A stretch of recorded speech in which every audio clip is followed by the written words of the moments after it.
అమ్మ ఇప్పుడు ఈ జగన్మోహన్ రెడ్డి గారి ప్రభుత్వంలో ఎప్పుడు లేని విధంగా గంజాయికి సంబంధించి కానీ లేకపోతే మాదక ద్రవ్యాలకు సంబంధించి కానీ పెద్ద ఎత్తున మహిళలు కొంత ఆందోళన వ్యక్తం చేస్తున్నారు. ఆడబిడ్డల మీద అనేక రకాల అత్యాచారాలని కానీ లేకపోతే హత్యలని కానీ జరుగుతున్నాయి. గుంటూరులో రమ్య హత్య చూస్తుంటారు మీరు. సో ఇవన్నీ చూస్తే గత ప్రభుత్వానికి ఇప్పటికి ఏంటమ్మా తేడా? ఒక ఆడబిడ్డ తల్లిగా చాలా నష్టం జరుగుతుందండి. అసలుకి ఆడపిల్లలు అంటేనే భయం వేస్తుంది. అసలుకి బయటకు పంపించాలంటే కూడా తోడు లేనిదే పంపించడానికి లేదు. అసలు కాక గంజాయి బ్యాచ్ అయితే అసలుకి ఎక్కువ. అసలుకి ఆ గంజాయి బ్యాచ్ వల్ల అసలుకి అడుగు పెడదామంటే కూడా చాలా భయం వేస్తుంది. అసలుకి మాది వైఎస్ఆర్ కాలనీ. ఆ వైఎస్ఆర్ కాలనీలో మందు కానీ ఈ గంజాయి బ్యాచ్లు కానీ ఇంత పిల్లలు కూడా అసలు గంజాయి కొట్టి అసలుకి వచ్చేపోయే ఆటోలకి దిగబెట్టి బెదిరించడం బాగా ఎక్కువ అయిపోయింది. అసలుకి అక్కడ పెంచాలంటే కూడా పిల్లలకి భయం వేస్తుంది. ఆడపిల్లలు కానీ మగపిల్లలు కానీ చాలా చెడిపోతున్నారు. అక్కడ స్కూల్లో వేయాలంటే కూడా భయం వేస్తుంది. అసలుకి ఎందుకంటే మా అబ్బాయినే వేసి నేను చేతులారా నేను చెడగొట్టుకున్నాను. అసలుకి ఇంకా అక్కడి నుంచి వెళ్దామంటే ఇంకా ఇల్లు లేదు. అక్కడే ఇల్లు వచ్చింది మాకు. ఇల్లు లేని చోట మేము ఎక్కడికి వెళ్తాం? బయటకు వెళ్ళి అద్దులు కట్టలేము. ఇప్పుడున్న పరిస్థితిని బట్టి రేట్లని బట్టి అస్సలు మేము ఉండలేము కూడా అసలుకి. సో కానీ గతంలో ఎప్పుడైనా చూసారా చంద్రబాబు నాయుడు గారి హయాంలో ఇలాంటి మాదక ద్రవ్యాలు లేదా గంజాయి వీటి గురించి? లేదండి, రౌడీయిజం కానీ గంజాయిది కానీ అసలు మేము వినలేదు ఎక్కువగా. ఆయన చంద్రబాబు నాయుడు గారు చేశారంటే అందరికీ సమానంగా చేశారు. ఏదైనా సమానంగా చూశారు. ఏదన్నా డోక్రాలో పసుపు కుంకుమ కింద అందరికీ సమానంగా ఇచ్చారు. ఏదైనా తోఫా ఇవ్వాలంటే కూడా ఉన్నా లేకపోయినా ఆయన రంజాన్ పండుగకి మాకు తోఫాలు కూడా ఇచ్చారు. ఆయన లేదని అసలుకి లేదు. ఆయన మటుకి చాలా బాగా చేశారు. ఉన్నా లేకపోయినా అసలుకి ఏమండి ఒక్కసారి అని చెప్పి గెలిపించమని చెప్పి అన్నారండి. ఇంకా ఒక్కసారి చూద్దాం, ఈ ఒక్కసారి చూస్తే తెలిసిద్ది అన్నారు. ఆయన గెలిపించాం, మాకు బాగా తెలిసి వచ్చింది. ఇంకా ఇంకొకసారి లేదండి, ఇంకొకసారి చూస్తే మమ్మల్ని మేము అమ్ముకున్నట్టే. ఇంకా చాలా మార్పు వచ్చిందండి. మారాలని కోరుకుంటున్నాం. చంద్రబాబు నాయుడు గారే రావాలి. ఆయన వస్తేనే కొంచెం మాకు బాగా ప్రశాంతంగా ఉండిద్ది, కొంచెం సంతోషంగా ఉండిద్ది. ఈయన వచ్చిన కాడి నుంచి గుండెల్లో ఎప్పుడు ఏం జరిగిద్దా? ఇప్పుడు మందు అమ్ముతున్నారు, ఎంత కల్తీ అమ్ముతున్నారు అసలుకి. ఇంట్లో ఇవ్వకుండా మందు తాగొస్తున్నారు. తాగొచ్చింది కాక ఇంట్లో గొడవలు. ఆ గొడవలతోటి పిల్లలు పరేషాన్ అయిపోతున్నారు. పిల్లలు స్కూల్లోకి వెళ్దానంటే కూడా ఇదైపోతున్నారు. ఈ గొడవలు ఇదంతా ఆ మందు వల్లే కదా. ఆ మందు ఏమైనా తీపిచ్చారా? గంజా ఏమైనా మాన్పించారా? అసలుకి మాన్పించలేదుగా. ఆయన మాన్పిస్తా అని చెప్పి అన్నారు. జగన్మోహన్ రెడ్డి గారు కానీ మద్యపాన నిషేధం చేసేది మా అమ్మే అని చెప్పి రోజా గారు చెప్పారు. మద్యపాన నిషేధం చేశాక మళ్ళీ మీ దగ్గర ఓట్లాడడానికి వస్తా అన్నారు. కానీ ఆయన ఆల్రెడీ బయటకు వచ్చేసిన అనుకో, నాకు ఓట్లు ఏంటి, ఇంకోసారి నన్ను గెలిపించండి అని అడుగుతున్నారు. ఎలా అమ్మా, ఏ మొహం పెట్టుకుని అడుగుతున్నారు? ఆయన చేస్తానని చెప్పి అంటే చాలా సంతోషపడ్డాం. ఇవన్నీ చేస్తారేమో అనుకున్నాం, కానీ ఆయన చేయలేదు. నాకు అమ్మఒడి 1 సంవత్సరం పడింది, 2వ సంవత్సరం పడలా. అదేంటంటే 1902కి ఫోన్ చేయండి అంటారు. ఫోన్ చేస్తే లేదు, మీరు అక్కడికి వెళ్ళండి ఇక్కడికి వెళ్ళండి అంటున్నారు. అక్కడి నుంచి మళ్ళీ 1 సంవత్సరం వచ్చేదాకా అమ్మఒడి గురించి ఫోన్ చేశా, కానీ పడలేదు. ఇంకా వదిలేశాను. ఇంకా ఎందుకు అసలుకి ఈయన చేసేది పనులు చెప్పడమే కానీ చేసేది ఏం లేదుగా అని చెప్పి. ఖర్చులు అసలుకి 70 రూపాయలు పడితే కిలో ప్యాకెట్ వచ్చేది పామాయిల్, ఫ్రీడమ్ ఆయిల్. కానీ ఇప్పుడు 120, 150 కూడా పోయింది. అది తర్వాత తగ్గుతూ వచ్చింది, 110, 120కి వచ్చింది ఇప్పుడు. కందిపప్పులు కానీ ఏదైనా కానీ ఎక్కువే ఉన్నాయి. మధ్య తరగతి వాళ్ళు చేయలేరు అసలుకి. ఉన్నోళ్ళకి చెత్త పన్ను ఎప్పుడు లేదంట. అసలుకి చెత్త పన్ను లేనే లేదు. అసలుకి చెత్త పన్ను ఈయన వచ్చి పెట్టారు. ఆ చెత్తకు కూడా పన్ను కట్టాలంటే ఇంకా ఇంట్లో ఉన్న మనుషులకి పెట్టరు ఆయన. అదే అంటుంది. మళ్ళీ మా దగ్గర నుంచి లాగాలి, మళ్ళీ ఆయన మాకు వేయాలి. అర్థమైందండి, బాగా చాలా క్లారిటీగా అర్థమైంది. కానీ ఈసారి మటుకి తెలుగుదేశమే రావాలి, ఆయనే గెలిపించాలి. అమ్మ, మీ వారు రోజువారీ కూలీకి సంబంధించి భవన నిర్మాణ కార్మికులు అసలు గతంలో ఎలా ఉండేది పనులు? చంద్రబాబు నాయుడు గారు రాష్ట్ర విభజన తర్వాత 2014 నుంచి 19 వరకు పరిస్థితులు ఎలా ఉన్నాయి? జగన్మోహన్ రెడ్డి గారు నేను పేదవాళ్ళ కోసం వస్తున్నానని చెప్పిన వ్యక్తి 19 నుంచి 24 వరకు ఎలా ఉందంటారు? అసలు ఏంటి మీ కుటుంబ నేపథ్యం ఎలా ఉందమ్మా ప్రస్తుతం? నమస్తే సార్. మా ఆయన గారికి అసలు పనులు లేవు, చాలా ఇబ్బంది పడుతున్నాం. రోజువారీ పనులు డైలీ ఉండేవి. ఈ మధ్య అసలు ఈయన ఎక్కిన కాడి నుంచి చాలా ఇబ్బంది పడుతున్నాం. రోజు కూలీలు కూడా తెచ్చుకోవటం కష్టంగా అయింది. ఏ వస్తువు కొనాలన్నా కూడా ఖరీదైపోయినాయి. పాల ప్యాకెట్ కాడి నుంచి ఏదైనా బియ్యమైనా, ఇప్పుడు బియ్యం బస్తా వచ్చేసి 1600, 1700 అంటున్నారు. అంతకుముందు 1000 రూపాయలు 800కి వచ్చేది. అదిగాక ఇప్పుడు పప్పు 250 రూపాయలు కందిపప్పు. ఇంకా మినపప్పు అయినా ఏదైనా తెచ్చుకోవాలంటే మధ్యవర్తులు ఎలా బతకగలం మేము? మాలాంటి సన్నబియ్యం ఇస్తాము, లేకపోతే మేము వస్తే ఏది పెంచము. చంద్రబాబు నాయుడు గారి హయాంలో బాదుడు అన్నాడు కదా జగన్మోహన్ రెడ్డి. ఇప్పుడు దాకా వచ్చి 700కి 600కి ఇంటికి ఇస్తానన్నారు, అన్ని రేషన్ కలిపి. ఇప్పుడు దాకా ఏది లేదు. ఆ పురుగులు పట్టిన బియ్యమే ఇస్తున్నారు. అది ఇస్తే 16, లేకపోతే 16 రూపాయలు గోధుమ పిండి ప్యాకెట్. ఇయే తప్ప ఇంక ఇప్పుడు దాకా ఏమీ అందలేదు మాకు.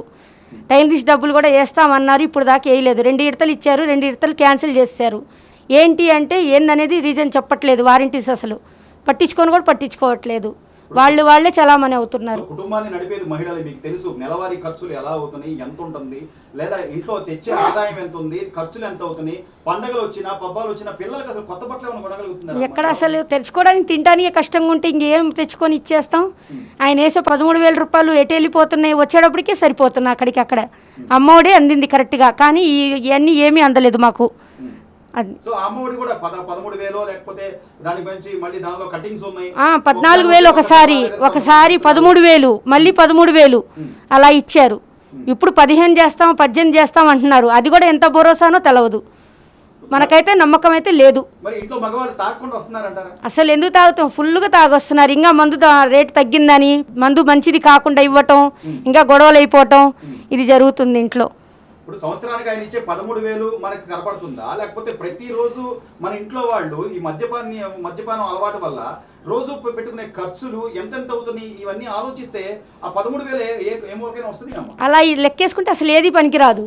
ఏంటంటే ఆయన ఇచ్చేటప్పటికి పథకం వదిలేరని పరిగెత్తుతున్నాం అంతే తప్ప ఇవన్నీ మేము ఇచ్చేవన్నీ మాకే వేస్తున్నారు. మా బాధుడు మాకే బాధుతున్నారు.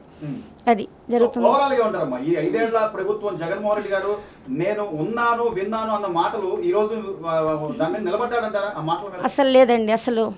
అసలు మాట మీద లేదు, ఏ పని సరిగ్గా లేదు. వారంటీస్ అయితే ఒకటే ఏదిస్తున్నారు.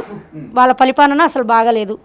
మాకు చంద్రబాబు నాయుడు గారే కావాలి. జగన్మోహన్ రెడ్డి గారు మనకి తోఫా కరెక్ట్గా వచ్చేది.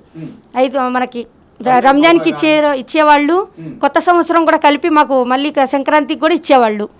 ఇప్పుడు అది ఒకటి కూడా లేదు. అడిగితేనేమో తోఫా లేదు, ఏమీ లేదు అంటున్నారు. ఏందనేది చెప్పట్లేదు రీజను. అది అందుకోసం చంద్రబాబు నాయుడు గారే కావాలి. సో అంటే ఖర్చుల నేపథ్యం కూడా గతంలో చంద్రబాబు నాయుడు గారు ఉన్నప్పుడు ఎంత ఖర్చులైనాయి, ఇప్పుడు ఎంత ఖర్చులైనాయి అని బేరీజు వేసుకుంటే 4 ఇప్పుడు ఎక్కువ అయినాయి. అప్పుడు చాలా తక్కువలో బతికాము. అప్పుడు 80 రూపాయలు కూలైనా బాగానే బతికాము. ఇప్పుడు మాత్రం 1000 తెచ్చుకున్నా కూడా సరిపోవట్లేదు. ఆ 1000 కూడా 2 రోజులు 3 రోజులు ఒకసారి, వారంలో ఒకసారి వెళ్ళాలి, గడవాలి మా పళ్ళు. అసలు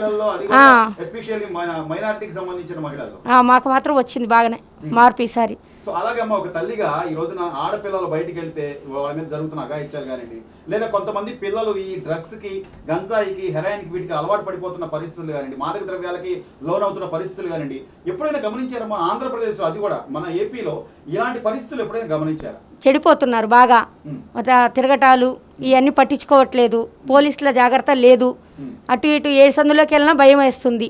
ఇప్పుడు పిల్లోళ్ళకి అసలు పట్టించుకోలేక గంజాయిలు తాగటం, సిరిగేట్లు తాగటం, ఇలాంటి అలవాట్లు ఎక్కువ అయిపోతున్నాయి. ఏ పిల్లోడిని కదిలియాలన్నా భయం వేస్తుంది. ఇప్పుడు మార్పు అయితే కోరుకుంటున్నాం, రావాలనుకుంటున్నాం. చెప్పండి, గతంలో రాజశేఖర రెడ్డి గారు ఉన్నప్పుడు కానీ, లేకపోతే కిరణ్ కుమార్ రెడ్డి గారు ఉన్నప్పుడు కానీ, తర్వాత చంద్రబాబు నాయుడు గారు ఉన్నప్పుడు కానీ మీకు ఆ కరెంటు బిల్లు వస్తుందనో, లేకపోతే మీ ఇంట్లో ఎవరో ఐటీ రిటర్న్స్ కడుతున్నారనో ఎప్పుడు ఏ పథకాలు ఆగలేదు. అంటే అర్హులైన వాళ్ళందరికీ కూడా రేషన్ కార్డు ఉన్న వాళ్ళకి ఏ పథకాలు ఆపలేదు. కానీ జగన్మోహన్ రెడ్డి గారు వచ్చాక నేను పేదల ప్రభుత్వం తీసుకొస్తాను, నేను పేదవాళ్ళ కోసం వస్తానన్న ఆ వ్యక్తే ఈరోజు మీకు కరెంటు బిల్లు వస్తుందనో, లేకపోతే మీకు ఐటీ రిటర్న్స్ ఉన్నాయనో, లేకపోతే మీ అల్లుడు గారి కారు ఉందనో ఇలా ఆపడం ఎంతవరకు సమంజసం అంటారు?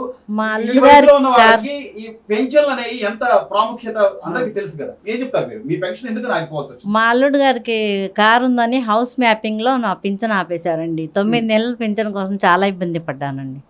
అది సో వాళ్ళ రేషన్ కార్డు వేరు, మీ రేషన్ కార్డు మా రేషన్ కార్డు వేరు, వాళ్ళ రేషన్ కార్డు వేరు. అది మాది హెచ్బి కాలనీ అయితే వాళ్ళ జెమ్మి చిట్ సెంటర్, మళ్ళీ వాళ్ళకి అన్నీ వేరే. మళ్ళీ అయినా పింఛన్ ఆపేశారు. ఎన్ని నెలలు తిరిగాను, 9 నెలలు అటు ఇటు బాగా తిరిగి ఎలాగన్నా సంపాదించుకున్నాను. మీ వయసు ఎంతమ్మా? 48. 48 సంవత్సరాలు. మైనారిటీలకు సంబంధించి ఆయన ఇచ్చిన పథకాల ప్రకారం మీకు పెన్షన్ రావాలి. మా పెద్ద పిల్ల పెళ్లి చేస్తే అదే దుల్హన్ పథకం వచ్చింది. చిన్నపిల్ల పెళ్లికి 1,00,000 రూపాయలు ఇస్తానన్నారు, జగన్మోహన్ రెడ్డి ఇవ్వలేదు. ఎన్నిసార్లు అప్లికేషన్ పెట్టినా అసలు రాలేదు. చంద్రబాబు నాయుడులో 50,000 3 నెలలకో వచ్చేసినాయి. పింఛన్ కూడా చనిపోయిన వెంటనే 3 నెలలకు పింఛన్ కూడా ఇచ్చారు మాకు. అది ఇప్పుడు ఏఈ లేవు. అదే కరెంటు బిల్లు ఎక్కువ వస్తుంది. ఎందుకని చిన్నపిల్ల పెళ్లి చేసినప్పుడు ఆయన ఏదైతే ఆ రోజున పాదయాత్రలో చెప్పాడో 50,000 1,00,000 చేస్తానని, 1,00,000 రూపాయలు చేస్తానని ఏం కారణం చెప్పట్లా, రాలా అంతే. ఏ కారణం అడిగామండి. అడిగితే ఆయన విడుదల చెంది మేమేం చేస్తాం అంటున్నారు. అది సో ఖర్చులు ఎలా ఉన్నాయి అమ్మా గతం? ఖర్చులు అయితే బాగా ఉన్నాయి. అప్పుడైతే 40 రూపాయలకి నూనె ప్యాకెట్ వచ్చేది, ఇప్పుడు 80 రూపాయలు, 120 అలా. అవును. మాలాంటి వాళ్ళు అయితే అసలు చాలా ఇబ్బంది పడాలి. ఉమ్, ఎందుకంటే భర్త లేడు, మగ బిడ్డ లేదు, చాలా ఇబ్బందే కదా అది. అవును. చాలా సో ఇబ్బందుల్లో మీలాంటి వాళ్ళ ఉన్నాం. కోసం ఏదో ఒంటరి మహిళ పెన్షన్ ఒంటరి, అన్నారు, ఆ. ఇవన్నీ నేను బటన్ నొక్కే బటన్ అదే. నొక్కే అంటున్నాడు. మరి ఎవరికి వచ్చింది? ఇల్లులు ఇస్తానన్నారు, అదన్నారు, ఇదన్నారు, ఇప్పుడు వరకు ఏదీ లేదు. నా పేరు మీద ఇల్లు కూడా రాలేదు, మళ్ళీ ఎవరు లేదు కదా, అయినా రావాలి కదా, అలా కూడా రాలేదు. అది స్థలం కూడా ఏం రాలేదు. స్థలం కూడా ఏం రాలేదు, పథకాలు అసలు రావట్లేదు. పథకాలు మరి రావట్లేదు. ఈసారి కూడా నమ్మండి, ఈ నా- ఇబ్బంది. నేను మీ మైనారిటీ బిడ్డని, నేను మీ బిడ్డని అని చెప్తున్నాడు ఆయన. ఆ. మైనారిటీ వాళ్ళంతా నాకు నా లేదు. నా చెల్లెలు అంటున్నాడు. ఏం నమ్ముతారా లేదు. ఈసారి ఇంకోసారి? ఈసారి ఎలా నమ్ముతాం, అస్సలు నమ్మలేము. అది ఎందుకంటే గ్యాస్ 400ది 1000 రూపాయలు పెట్టి కొనాలంటే ఎంత ఇబ్బంది పడుతున్నాం మేము, చాలా ఇబ్బంది పడుతున్నాం. అది సో అప్పటికి ఇప్పటికి ఏం తేడా గమనించారమ్మా? అంటే ఇప్పుడు మేనిఫెస్టో కూడా చాలా క్లియర్ గా ఆయన రూపాయి ఇస్తున్నాడండి, ఎవరు జగన్ రూపాయి ఇచ్చి 2 రూపాయలు లాక్కుంటున్నాడు. అది సో అదైతే క్లారిటీ ఉంది. అదైతే క్లారిటీ బాగా ఉంది. అది ఇప్పుడు చంద్రబాబు నాయుడు గారు మేనిఫెస్టోలో కూడా మహిళలకి ఎస్పెషల్లీ ప్రత్యేకంగా ఆ, ఉచిత బస్సు ప్రయాణం అని కానివ్వండి, లేదా 3 గ్యాస్ సిలిండర్లు అని కానివ్వండి, లేకపోతే తల్లికి వందనం పేరు, అలాగే ఆడబిడ్డ నిధి అని చెప్పి ఇన్ని పథకాల మహిళల కోసం ఆయన ఇస్తారంటున్నారు.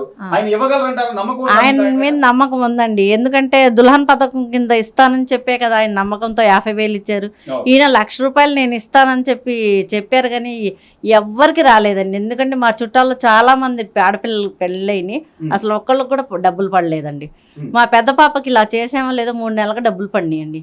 అది చంద్రబాబు నాయుడు గారు చంద్రబాబు నాయుడు గారు హయాంలో. ఇప్పుడు జగన్మోహన్ రెడ్డి హయాంలో అసలు ఏదీ లేదు. నాకు 48 సంవత్సరాలు ఉంటే ఆధార్ కార్డులో 44 అని ఉన్నాయని చెప్పి, 43 ఉన్నాయని చెప్పి అదేదో డబ్బులు ఇస్తారు కదా, అవి కూడా ఏమీ రావట్లేదండి. అది అమ్మ, మీరు ఉన్నాయే పెద్దవారు. క్యాన్సిల్ చేసేస్తున్నారండి. మీరు పెద్దవారు, మీ కుటుంబంలో మంచి జరిగితే అంటున్నారు జగన్మోహన్ రెడ్డి గారు. ఆ. నిజంగా మీ కుటుంబంలో మంచి జరిగిందా ఈ 5 ఏళ్ల కాలంలో? లేదండి, మాకు చాలా చెడే జరిగింది. ఉమ్. అది ఎందుకని అంటారు? ఏంటి ఏం చెడు? పింఛన్ క్యాన్సిల్ అయిందా, ఉమ్. అన్ని క్యాన్సిల్ అయినాయా, ఉమ్. అది రేషన్ కార్డ్ క్యాన్సిల్ చేశారా, ఆ. అల్లుడికి క్యార్ ఉంటే అత్తకి ఇవ్వరు కాదు కదండి. కొడుకుంటే ఒక్కసారి కాకపోయినా ఒకసారి రూపాయి పెడతాడు కొడుకు, అల్లుడు పెట్టాలంటే కష్టం కదా. ఆ. వాళ్ళు ఊరుకుంటారా, బిడ్డ మంది అయినా వాళ్ళు ఊరుకోదు కదా. అది అందుకే చాలా ఇబ్బంది సో ఇలా పడ్డాను. అనుకున్నారా జగన్మోహన్ రెడ్డి గారు వస్తే మాకు ఈ పథకాలు పోతాయి, లేకపోతే ఆయన వస్తే ఇప్పుడు అందుకే కదా జగన్మోహన్ రెడ్డిని వదిలించుకొని బాబు గారిని రప్పించుకోవాలనుకుంటున్నాం. అది మొత్తం ఏంటంటే క్లారిటీ క్లారిటీ బాగా వచ్చిందండి. ఎస్పెషల్లీ మహిళా ఓటు బ్యాంక్ ఎక్కువగా ఉందమ్మా. అది కూడా మైనారిటీలు కూడా చాలా ప్రభావితమైనటువంటి పరిస్థితి ఉంది. ఆలోచిస్తున్నారంటారా మహిళలు? ఆలోచిస్తున్నారండి.